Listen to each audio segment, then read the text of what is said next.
Hello hello. तो कैसे हो सारे? Hope you all are doing fine. यार मैंने फ़ाइल खोली नहीं, एक सेकंड। तो कैसे चल रही है स्टडी तुम्हारी? थोड़ा सा लेट हो जाता हूँ मैं वीडियो डालने में, बस वही हल्का सा बिज़ी चल रहा था। हाँ जी। तो एक सेकंड, डिस्कार्ड चेंजेस।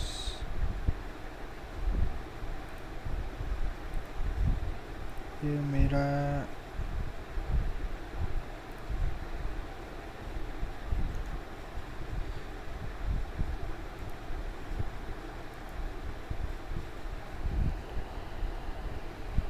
हाँ जी। तो चलो स्टार्ट करते हैं आपका ये टॉपिक, डिमोनेटाइजेशन। आप में से प्रैक्टिकली काफ़ी लोग इस टॉपिक के बारे में जानते हो, तो हम इसका सिर्फ ओवरव्यू करेंगे और वो देखेंगे जो कि मतलब आपको थोड़ा बहुत याद रखने की ज़रूरत है। ठीक है। फर्स्ट ऑफ ऑल, डिमोनेटाइजेशन आपको पता है कि कोई अगर लीगल टेंडर है, जैसे कि हमारा नोट है, तो उसको सीज़ कर देना एज अ लीगल टेंडर, तो उसको हम कहते हैं डिमोनेटाइजेशन। डिमोनेटाइजेशन कि अब वो यूज़ नहीं हो सकता एज अ लीगल टेंडर। तो ये हमारे देश में कब हुआ? 8 नवंबर 2016। ठीक है। कौन से नोट थे? 500 और 1000 के नोट थे, और वो सर्कुलेशन में से निकाल लिए गए थे। मतलब जो 500 और 1000 के नोट थे, वो हमारे देश की 86% ऑफ करेंसी कैरी करते थे। कि मतलब समझो 100% करेंसी है, जिसमें 5 10 सभी तरह के नोट्स आते हैं। ठीक है। तो उसमें वो 86% जितनी करेंसी कैरी करते थे। तो जो आम नागरिक थे, तो उनको कहा गया, एडवाइस किया गया कि वो बैंक्स में जाके अपने ओल्ड नोट्स चेंज कराएं। ठीक है। और लोगों की बड़ी बड़ी लाइनें लग पड़ी। इससे इकोनॉमी में काफ़ी ज़्यादा लिक्विडिटी क्राइसिस आ गए थे, मतलब एक पैसे की शॉर्टेज हो गई थी। तो लेकिन जो लोग थे उन्होंने इसको एंड्योर किया, मतलब इसको क्या कहते हैं, इसको अपनाया। उनका ये मानना था कि ये डिमोनेटाइजेशन है, एक मूव है किसके अगेंस्ट? ब्लैक मनी के अगेंस्ट। और वो ये भी मानते थे कि ये एक ऐसा एक्शन है जो कि जो रिच पीपल्स है उनके अगेंस्ट है, और जो पुअर पीपल है उनके फेवर में है। ठीक है। तो डीमोनेटाइजेशन एक मेजर इकोनॉमिक इवेंट था जो कि 2016 में हुआ था, और इसका इसका काफ़ी ज़्यादा डीप इम्पैक्ट था सोसाइटी के ऊपर, जिसमें आते हैं हमारे हाउस होल्ड, हमारे ट्रेडर्स और हमारे इंडस्ट्रियलिस्ट, बिजनेसमैन वगैरह वगैरह। ठीक है। तो अब हम देखते हैं कि ये कंसेप्ट है क्या। तो इस कंसेप्ट का कहते हैं इंग्लिश में कि withdrawal of status of legal tender to the currency in circulation is called demonetization. मतलब एक सर्कुलेशन में से हम अपनी करेंसी को बाहर निकाल लेते हैं, तो उसको हम डिमोनेटाइजेशन कहते हैं। तो वो कह रहा है कि जो 2000 का नोट है, वो जस्ट एक कागज़ का टुकड़ा है। एक सेकंड, मैं आपको भी थोड़ा सा प्रैक्टिकली बताता हूँ कि जैसे मेरे पास 50 रुपीज़ का नोट है। ठीक है। ये कागज़ का टुकड़ा है। अगर अभी कितने टाइम बजे अगर आ जाए कि प्रधानमंत्री जी कह दें कि मेरे प्यारे देशवासियों, आज से ये 50 रुपये का नोट, ये क्या कहते हैं, ये बंद होने वाला है, जिसके पास है वो जाके बदल लो और नया नोट ले लो जिस पे कुछ भी बना हो। ठीक है। तो फिर ये बस एक कागज़ का टुकड़ा है। अगर या तो आप इसको जाके चेंज करा लो और उसकी जगह नया नोट ले लो, या तो आप इसको जाके चेंज करा लो, उसकी जगह नया नोट ले लो, तो वो तो चलो ठीक है। लेकिन अगर आप इसको अपने पास रखते हो और जब वो एक लास्ट ड्यू डेट निकल जाती है, तो फिर ये कागज़ का टुकड़ा है, ये कोई भी नहीं लेगा आपको as a medium of exchange, ये यूज़ नहीं हो सकता। फिर आप इसको फाड़ दो, जो मर्जी करो, कुछ भी करो, मरोड़ दो। तो ये सिर्फ कहते हैं ना, अगर सभी जाने सपोर्ट करते हैं तब ये चीज़ चलती है। मैं कह रहा हूँ कि अगर जब सभी जाने सपोर्ट करते हैं तब कोई चीज़ चलती है, ऐसे नहीं चलती। जब ये देखो, जब हमारी सरकार ने इसको वो कर दिया, क्या कहते हैं, मेरे को एक वर्डिंग भूल जाती है। सरकार ने इसको सिरे से नकार दिया। हाँ, सरकार ने इसको सिरे से नकार दिया कि हम ये इस नोट को सीज़ कर रहे हैं, इसकी जगह नया डिज़ाइन, नया लुक आएगा नोट में, तो हम उसको एज अ लीगल टेंडर घोषित करेंगे। तो फिर ये बकवास है, ये कुछ भी नहीं है, कागज़ का टुकड़ा है, इसको फाड़ दो, इससे अपना क्या कहते हैं, कुछ भी साफ़ करो, कुछ भी करो, ये किसी काम का नहीं है, ये कागज़ का टुकड़ा है। ठीक है। लेकिन जब तक ये चल रहा है, it is to be used as a legal tender. तो ये कह रहा हूँ मैं। और ये देखो, एक थोड़ा सा आपको प्रैक्टिकली बताऊँ, इस पे ना लिखा होता है कि आप ध्यान से देखिए छोटा सा, कि एक्चुअली ये है कागज़ का टुकड़ा, ये क्यों चल रहा है इस पे, क्योंकि ये लिखा है मैं धारक को 50 रुपये अदा करने का वचन देता हूँ। जब आप आगे कहीं पे भी जाओगे, बीकॉम करोगे जब, तो उसमें एक आता है नेगोशिएबल इंस्ट्रूमेंट एक्ट। उसमें फर्स्ट कंसेप्ट आता है प्रोमिसरी नोट, वो होता है अनकंडीशनल अंडरटेकिंग होता है वो। तो आप वहाँ पे जाके इसको डीप में पढ़ोगे कि एक बंदा होता है, वो खुद कहता है कि हाँ मैं क्या कहते तुम्हें वचन देता हूँ कि मैं इतने टाइम के बाद मैं तुम्हें इतने पैसे दूंगा, ठीक है। प्रोमिसरी नोट का शायद आप कंसेप्ट देखोगे। तो ये सिर्फ उस वजह से चल रहा है, मतलब आप देखो कि 50 रुपीज़ का नोट ये है नहीं, कागज़ का टुकड़ा है बस। ये जो इस पर लिखा है और नीचे जो हमारे आरबीआई के गवर्नर का सिग्नेचर है, ये उस वजह से चल रहा है। ये कागज़ का टुकड़ा है जिस पे लिखा हुआ है और जिस पे साइन हुए हैं, ये सिर्फ इस वजह से चल रहा है। ना ये क्या कहते हैं डिज़ाइन की वजह से चल रहा है, ना ये फ़ोटो की वजह से चल रहा है, ये किसी भी वजह से नहीं चल रहा है। ये जो बस इस पर लिखा है, जैसे एक रिटर्न कागज़ पे लिख के आप साइन करवा लो तो वो एक वैलिड लीगल टेंडर होता है, ठीक है। तो वैसे ही इस पर जो लिखा है और नीचे आरबीआई गवर्नर का साइन है, इस वजह से चलता है। जिस टाइम सरकार ने कह दिया कि ये नोट चलना बंद, तो ये बंद है, ये कागज़ का टुकड़ा रहेगा। तो वो ये चीज़ कहता है, वही जो अभी मैंने आपको समझाया कि it carries the exchange value 2000 because the government imparts this value to it. When the government withdraws the value imparted to a currency note, it no longer remain a legal tender, it is reduce to a piece of paper. मतलब आगे कह रहा है withdrawal of the status of legal tender to the currency in circulation is called demonetization. इसको mark कर लियो, वैसे ऊपर लिखा है लेकिन फिर भी ये लाइन डेफिनेशन के लिए इंपॉर्टेंट है। डिमोनेटाइजेशन के बाद क्या हुआ, जो हमारी एक्सचेंज वैल्यू है, ठीक है, करेंसी की, वो क्या कहते हैं कम होगी, सीज टू एग्जिस्ट होगी। कैसे कह रहे हैं कि demonetize currency is no longer accepted as a medium of exchange. मतलब 500,000 का नोट चलना ही बंद हो गया, कोई भी इसको as a medium of exchange लेने से मना कर गया था, ठीक है। इसके बाद आता है इसकी परचेजिंग पावर भी ज़ीरो होगी। जब इससे आप कुछ ख़रीद ही नहीं सकते तो उसकी परचेजिंग पावर ज़ीरो हो जाएगी। आगे आता है कि डिमोनेटाइजेशन 1000 और 500 के नोट की हुई थी 8 नवंबर 2016 को by the government of India, कि ये अपना जो लीगल टेंडर का स्टेटस खो चुके थे ये नोट। फिर आए these notes were no longer accepted as a medium of exchange. एक ही लाइन को बार बार घुमाना है। Purchasing power zero, notes were, यार क्या बकवास है, पता नहीं किस बार ऐसी, इस बार कैसी बुक प्रिंट हुई है आपकी। तो आगे आता है हमारा एक्सटेंट कितना था डिमोनेटाइजेशन का। पहले ये वर्ड याद रखना, डूम्सडे था ये, 8 नवंबर 2016 ये डूम्सडे था for the holders of unaccounted cash. जैसे कि आपने यार कितना न्यूज़ में सुना होगा कि जो इतने इतने क्या कहते, एक सेकंड, जो इतने इतने बैग्स भर के ऐसे ही फेंक गए या कुछ कर गए, तो उनके लिए तो डूम्सडे था, मतलब तबाही वाला दिन था कि जिन्होंने इतना इतना कैश जमा करके रखा था, चाहे कैसे भी रखा था, एज अ ब्लैक मनी रखा था, जोड़ के रखा था, कुछ भी रखा था, उनके लिए तो बस एक तरह का मरण ही था कि हाँ अगर वो शो करेंगे कि इसका कोई जवाबदारी होगी नहीं कि ये है पैसे किस चीज़ के कहाँ से हैं, तो मतलब उनका काफ़ी ज़्यादा पैसा ऐसे ही वेस्ट हो गया। इसलिए क्योंकि डिमोनेटाइजेशन की क्या कहते हैं, ये हायर वैल्यू नोट्स है और इससे लिक्विडिटी को काफ़ी नुकसान हुआ इकोनॉमी को। तो according to RBI report demonetize currency valued at 15.4 trillion. Values याद रखियो, ठीक है। और ये हमारे देश क्या कहते हैं टोटल करेंसी की 86.9% थी वैल्यू ऑफ टोटल करेंसी। ये देखो ये आपकी एक पूरी करेंसी है, ठीक है। इतनी वेटेज जो ये है ना, इतनी वेटेज हमारे 500 और 1000 के नोट कैरी करते थे, बाकी ये 5, 10, 100, 50 ये इतने ही थे, इसलिए काफ़ी ज़्यादा दिक्कत आ गई थी। उसके बाद इसके फीचर्स क्या हैं डिमोनेटाइजेशन के। पहला फीचर है टैक्स एडमिनिस्ट्रेटिव मेयर, कि ये डिमोनेटाइजेशन ऐसे यूज़ होता है कि एक मेयर ऑफ टैक्स एडमिनिस्ट्रेशन कि लोगों के पास कैश इन हैंड कितना है, ठीक है, कि उनकी रियल इनकम कितनी है वो पता लगती है, ठीक है। जब वो एक्सचेंज कराने जाएंगे तो उनकी पता लगेगा कि रियल इनकम, जो पैसा दबा के बैठे थे तो उनकी रियल इनकम पता लगेगी। और जो क्या कहते हैं जिन्होंने ब्लैक मनी रखा था तो उन्हें आगे आना पड़ेगा कि हमारे पैसे एक्सचेंज कर दो, तो उन्हें टैक्सेस तो लगेंगे अलॉन्ग विद द पेनल्टी। आगे जो टैक्स इवेजन कंट्रोल, जो लोग टैक्स बचाते हैं, अपना बचाना यानी कि टैक्स देने से जैसे होता नहीं कि हमें फ़ाइन नहीं देना पड़े, ऐसे टैक्स इवेजन करते हैं कि हमें टैक्स देना ना पड़े, उसे बचाने की कोशिश करते हैं। तो उस मेयर में भी काम आता है कि जो माल प्रैक्टिस होती है टैक्स इवेजन की वो कम होए, ठीक है।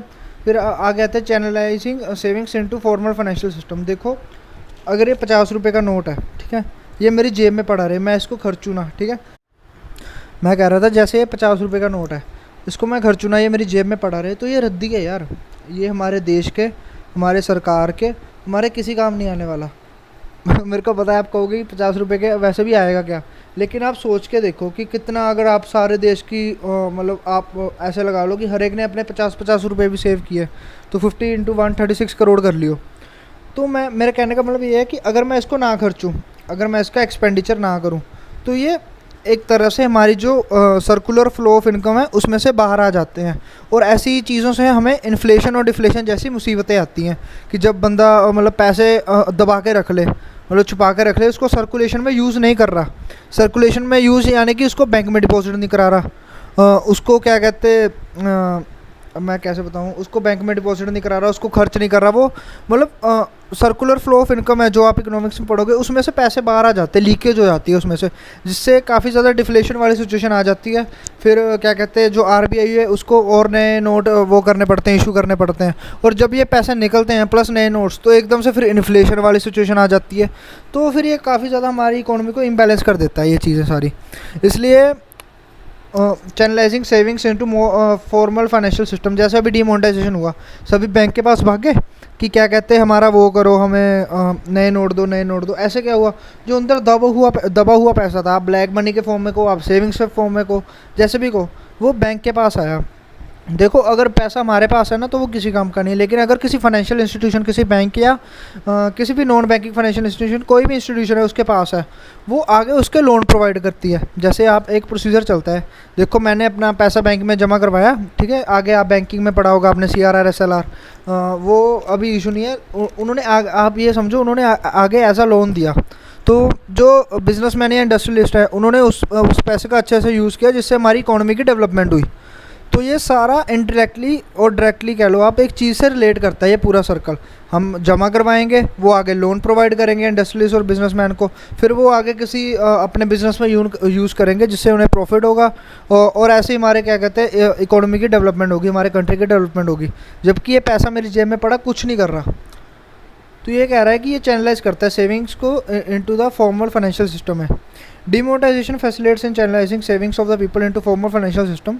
As a result, some of the new deposits can be used for launching new profitable schemes and providing loans at lower interest rates. अगर उनके पास ज़्यादा डिपॉजिट्स होंगे तो और ज़्यादा क्या कहते हैं रेट्स लोअर होंगे बैंक्स के।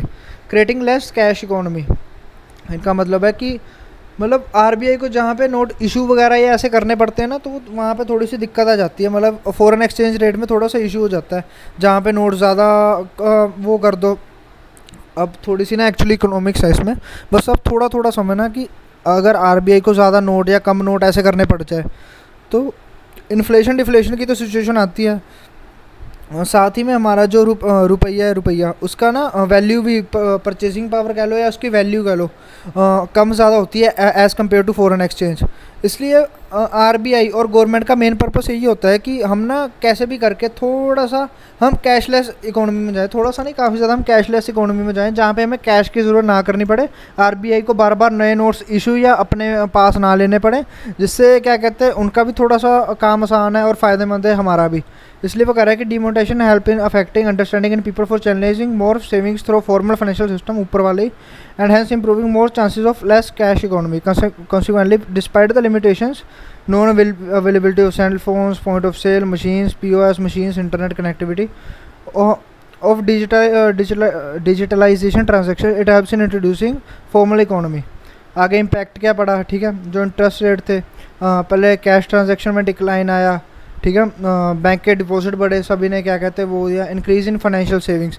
यहाँ पे अकेला सेविंग्स नहीं लिखा, ये याद रखियो, फाइनेंशियल सेविंग्स यानी कि उनके डिपॉजिट्स बढ़ गए, कि मतलब जो उनके पास सेविंग्स थी, फाइनेंशियल सेविंग्स यानी कि जो आपने बैंक्स के पास सेविंग्स की थी वो ज़्यादा होगी। Private wealth declined since some high demonetize notes were not return and real estate prices fail.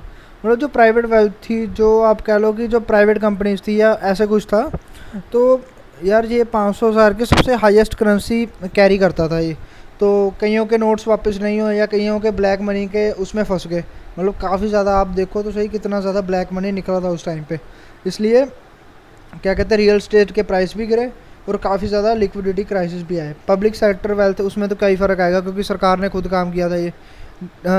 Digitisation, मतलब पेटीएम, रुपए, भीम पे ऐसे ऐप चले, रियल एस्टेट उसके प्राइस गिरे थे, टैक्स कलेक्शन, काफ़ी ज़्यादा टैक्स कलेक्शन हुई थी।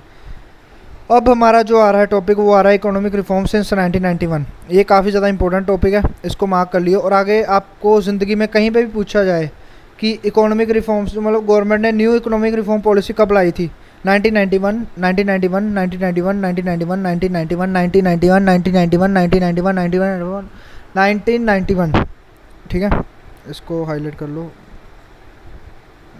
ओके, जैसा भी है ओके। हाँ हाँ, तो इस टाइम पे हमारी जो पॉलिसी आई थी 1991 में, क्योंकि ये आपको उसमें भी है, बीकॉम में भी है, सीएस में भी है, सभी में है ये, ठीक है। तो 1991 में हमारी पॉलिसी आई थी।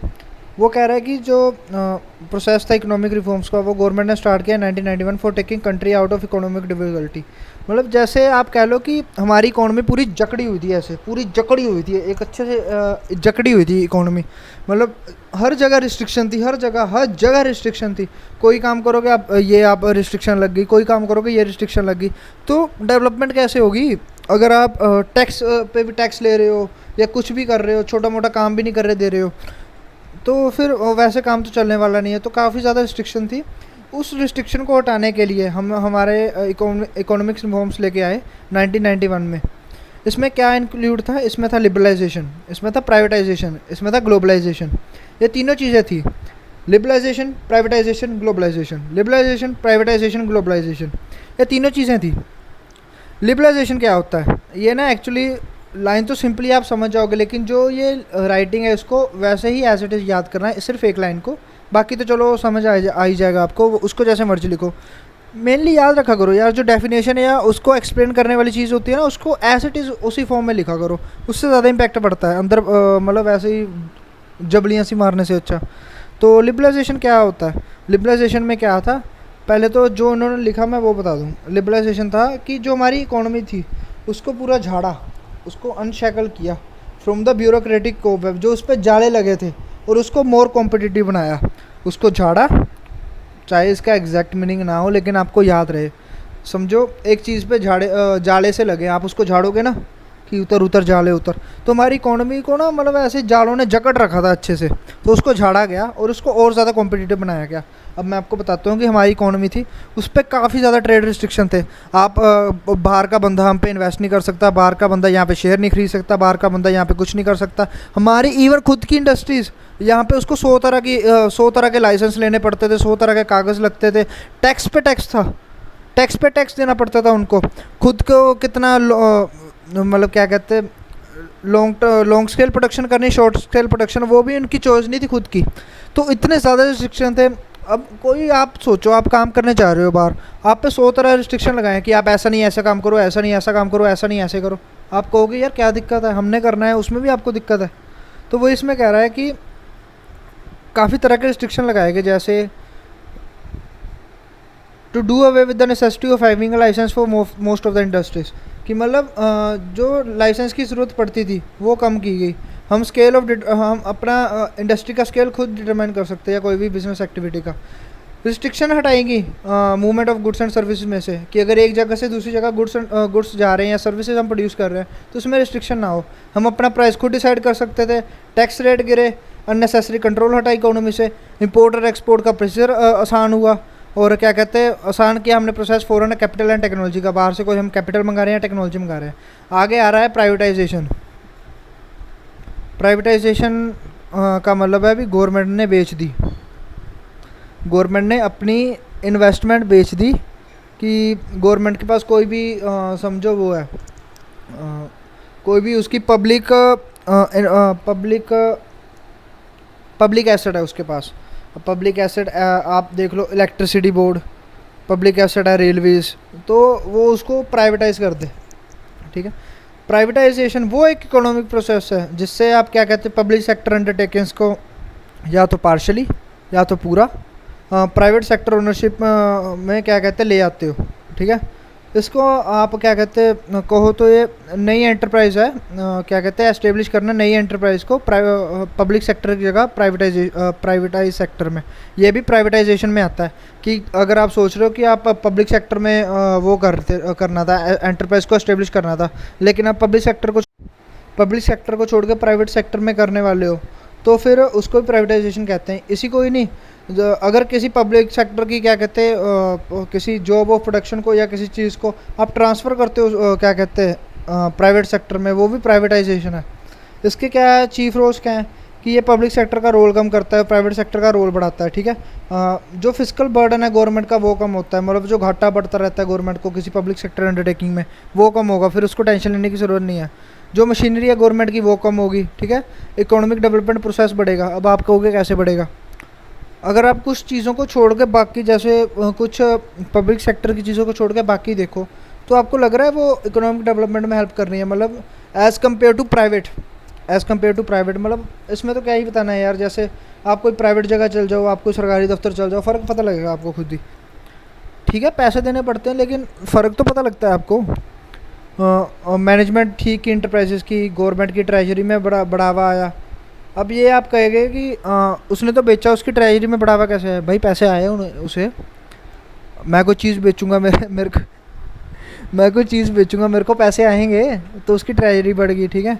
तो उसका कंपटीशन बढ़ा by opening industry reserve for public sector to the private sector, ठीक है। उसका कंपटीशन भी बढ़ा इससे। आगे है ग्लोबलाइजेशन, इंटीग्रेट करना अपनी इकोनॉमी को बाकी इकोनॉमी से। जैसे इतना सा मैं हूँ, पूरा वर्ल्ड है, इसको मैंने इंटीग्रेट कर दिया, मैं इतना बाकी सारे बड़े, पूरा वर्ल्ड, उससे मैंने इंटीग्रेट कर लिया अपनी इकोनॉमी को, ठीक है। तो ग्लोबलाइजेशन होता है इंटीग्रेट करना the economy with the rest of the world. इसमें क्या आता है, हम फ्री फ्लो कर सकते हैं गुड एंड सर्विसेज का, फ्री फ्लो कर सकते हैं कैपिटल का, फ्री फ्लो कर सकते हैं इंफॉर्मेशन टेक्नोलॉजी का, हम बंदों का भी फ्री फ्लो कर सकते हैं, ठीक है। और सेम कन्फ्लिक्ट सॉल्विंग टेक्निक आएगी सारी कंट्रीज़ में, कि मतलब सारी कंट्रीज जब एक हो जाएंगी, जैसे पता नहीं कौन सा मैंने CS में पढ़ा था, north American free trade agreement, इसमें 3 कंट्रीज थी। वैसे अगर आप ऐसे लगा लो कि कोई ट्रेड एग्रीमेंट हो सारे वर्ल्ड के बीच में, तो अगर कोई भी कन्फ्लिक्ट आता है तो एक प्रिंसिपल मेजर्स होते हैं जो मतलब सभी पे सिमिलर होते हैं सारी कंट्री पे, तो वो हेल्प करते हैं। Same conflict solving technique in all countries. इसके ऑब्जेक्टिव क्या थे, हमारा इंडस्ट्रियल सिस्टम मॉडर्नाइज होता था, हमारा प्राइवेट इन्वेस्टमेंट एनकरेज होती थी, फॉरेन इन्वेस्टमेंट अट्रैक्ट होती थी, अनप्रोडक्टिव कंट्रोल जो फालतू के कंट्रोल वगैरह था उसको एलिमिनेट किया गया। हमारी जो इंडियन इकोनॉमी है उसको कनेक्ट किया वर्ल्ड इकोनॉमी से। फिजिकल डेफिसिट आप मैक्रो में पढ़ोगे कि जो हमारे total income total revenue is less than total expenditure. मतलब आपको फॉर्मूला बता ही दूँ, capital expenditure plus revenue expenditure is more than capital receipts plus revenue receipts except borrowings। ये था इसका, तो उसको फिजिकल डेफिसिट कहते हैं। इंक्रीजिंग फॉरेन एक्सचेंज रिजर्व्स, ठीक है। Controlling unprofitable industrial units in the public sector, मतलब जिसका प्रॉफिट ही नहीं होता वो प्राइवेट में उतार दो। फिर मेजर स्टेप्स क्या लिए गए इकोनॉमिक रिफॉर्म्स के, मेजर स्टेप थे, न्यू इंडस्ट्रियल पॉलिसी आई, न्यू ट्रेड पॉलिसी आई, फिजिकल रिफॉर्म्स आए, मॉनेटरी रिफॉर्म्स आए, कैपिटल मार्केट रिफॉर्म्स आए, हमने प्राइस कंट्रोल को डिसमेंटल किया सबसे पहले, ठीक है। न्यू इंडस्ट्रियल पॉलिसी क्या थी, keeping in view the priorities of the country and its economic development. Role क्या थे पब्लिक और प्राइवेट सेक्टर के, पहले तो वो अच्छे से सोचे गए, डिसाइड किए गए कि क्या रोल है, ठीक है। क्या कहते हैं, नई इंडस्ट्रियल पॉलिसी में जो इंडस्ट्रीज पे लाइसेंस और अदर कंट्रोल थे उसको काफ़ी ज़्यादा तक फ्री किया गया, ठीक है। और जो मॉडर्नाइजेशन को एनकरेज करने के लिए स्ट्रेस लिया गया टेक्नोलॉजी के ऊपर। फिर क्या कहते हैं, काफ़ी ज़्यादा रिडक्शन हुई यार एक सेकंड, पता नहीं क्या हो जाता है, काफ़ी ज़्यादा रिडक्शन हुई पब्लिक सेक्टर में, शायद जल्दी कर जाता हूँ मैं थोड़ी सी, काफ़ी ज़्यादा रिडक्शन हुई पब्लिक सेक्टर में। फिर एफर्ट्स लगाए गए कि हम फॉरेन इन्वेस्टमेंट को कैसे इंक्रीज़ करें। प्लीज़ यार जो मैं करता हूँ ना उसको मार्क कर लिया करो, और कोई इशू नहीं है, आपको कहीं पे दिक्कत नहीं आएगी। अब देखो आपको पूरा पढ़ना पड़ेगा, ठीक है। एक बार तो चलो पूरा पढ़ो, लेकिन अगर आप ये चीज़ मार्क कर लोगे तो एग्ज़ाम के टाइम काफ़ी ज़्यादा वो आएगा, आसानी। आगे आएगा new trade policy. New trade policy क्या है, मतलब जिससे जो फॉरेन ट्रेड है वो कंट्रोल या रेगुलेट हो सकता है, जो फॉरेन ट्रेड है वो कंट्रोल और रेगुलेट हो सकता है।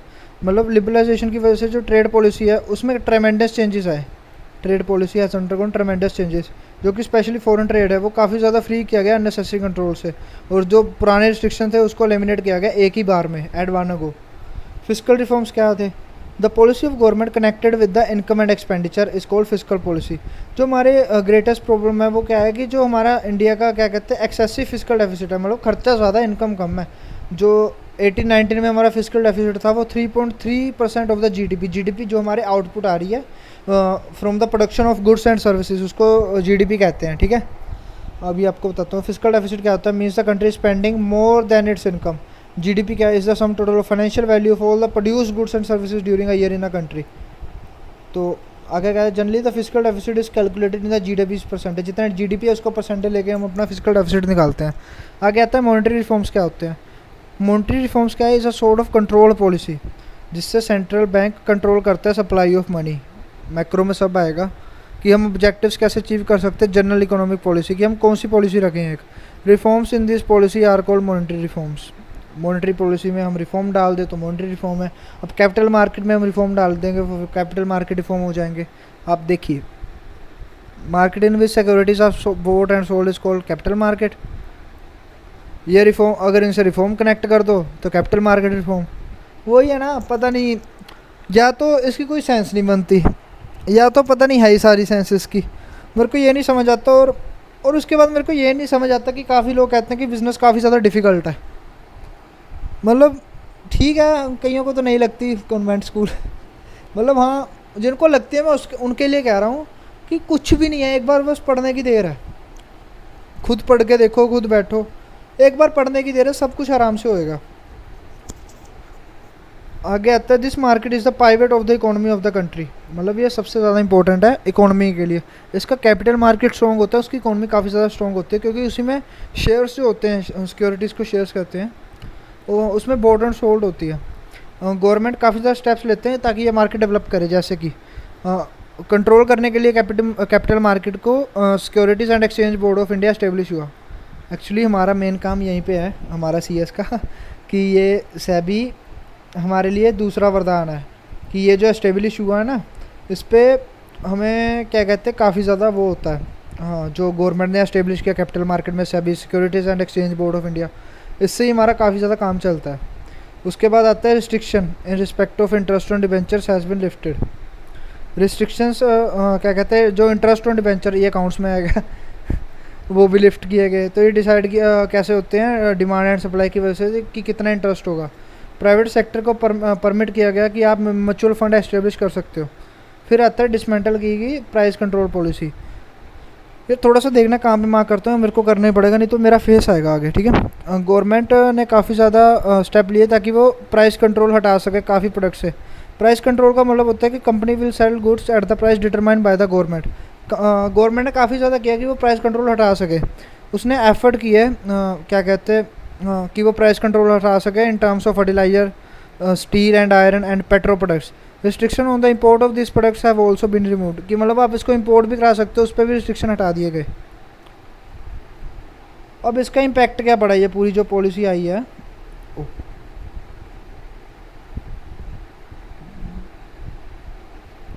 अब ये जो पूरी पॉलिसी है इसका इम्पैक्ट क्या पड़ा, हमारा कंपटीशन इंक्रीज़ हो गया, ठीक है। कि बिज़नेस आजकल सभी जगह से कंपटीशन फेस कर रहा है। 2-4 लाइनें तो ऐसी वेलियाँ मारने में लिखी है कि मतलब यहाँ बिज़नेस में ये भी बात होती है कि मेन बात नहीं करनी, घुमा के ना बस एक ऐसे नहीं है, ऐसे कान पकड़ना है ऐसे। ये चीज़ थोड़ी सी आनी चाहिए कि बिज़नेस सभी जगह से कंपटीशन फेस कर रहा है। इंडियन कंपनीज़ को क्या कहते हैं रोज़ ही कंपटीशन ज़्यादा फेस करना पड़ा है, स्पेशली टेलीकम्युनिकेशन कंपनीज़ को, एयरलाइंस को, बैंकिंग इंश्योरेंस वाली कंपनीज़ को।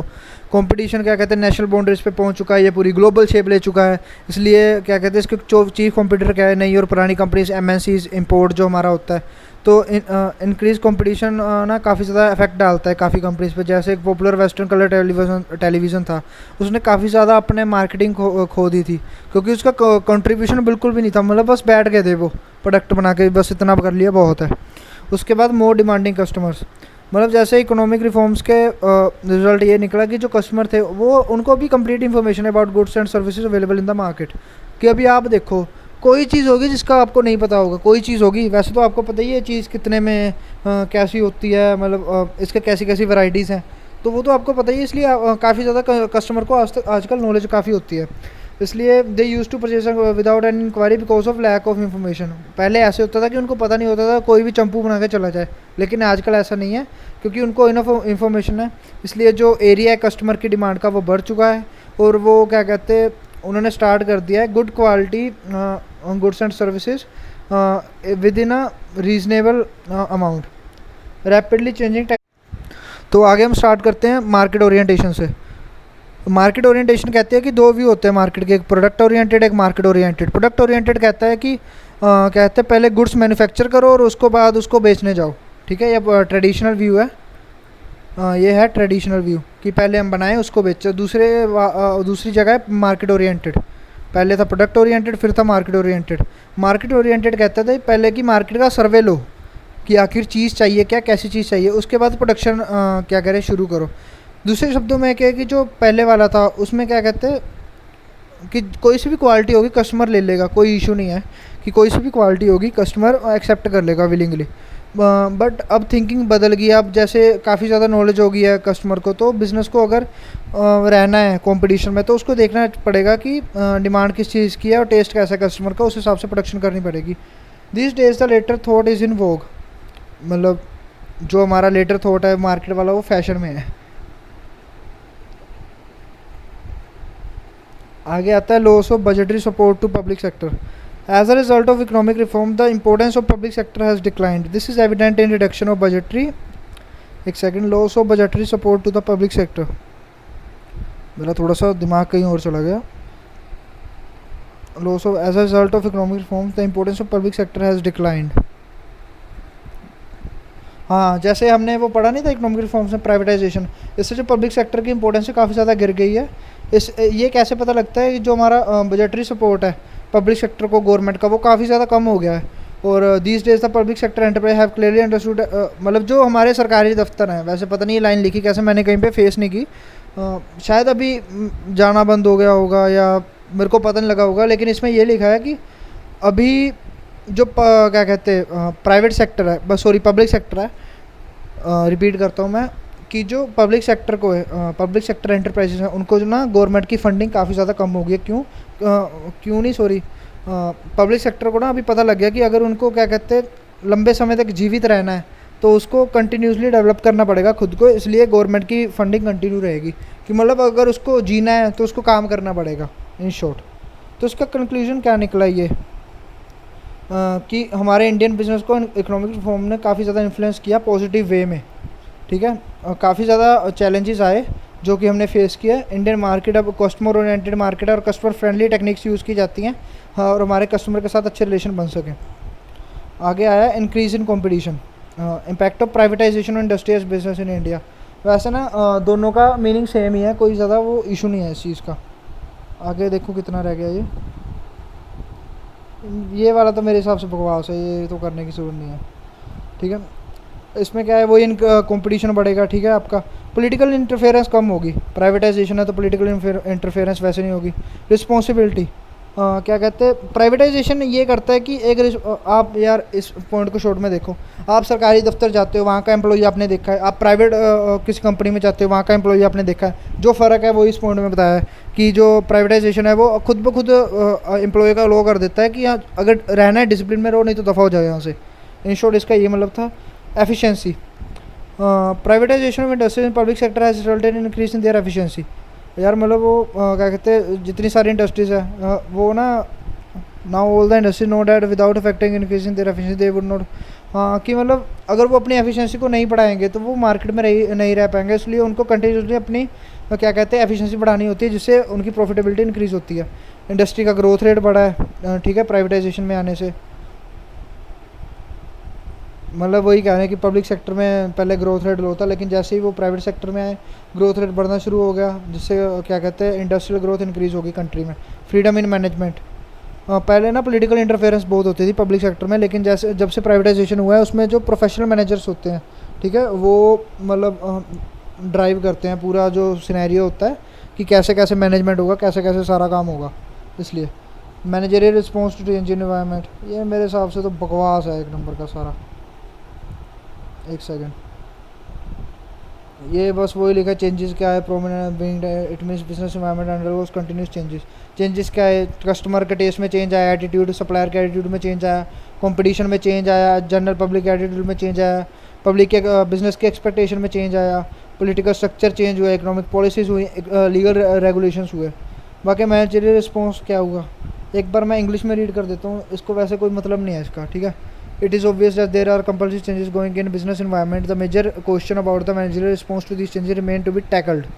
In other words, where the manager given them any importance or not, in response to this question, it would be appropriate to say that if the manager wants their business should continue to exist for a long period of time, that it should continue developing, giving importance to these changes is absolutely essential, otherwise not. It is obvious that all the managers would like to see their business to continue for a long period of time and flourish. Consequently, they would give importance to changes. अगर तुम काम करोगे तो तुम जय जयकार, नहीं तो नकार।